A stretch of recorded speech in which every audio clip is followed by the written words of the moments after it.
अस्सलाम वालेकुम, कैसे हैं आप सब लोग। I hope you all are doing fit and fine.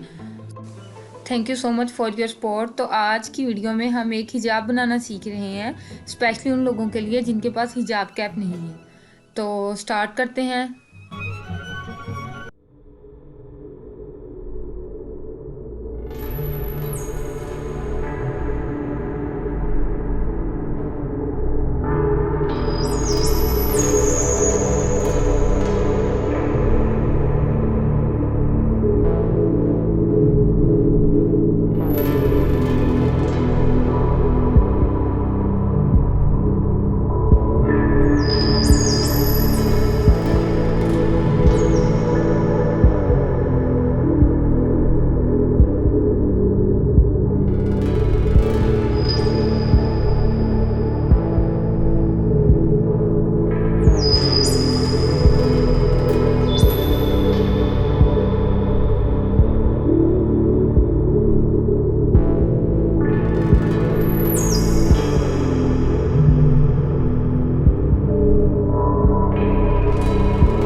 So much for your support. तो कैसा लगा आपको ये हिजाब स्टाइल, अपना फीडबैक ज़रूर दीजिएगा। अल्लाह हाफिज़।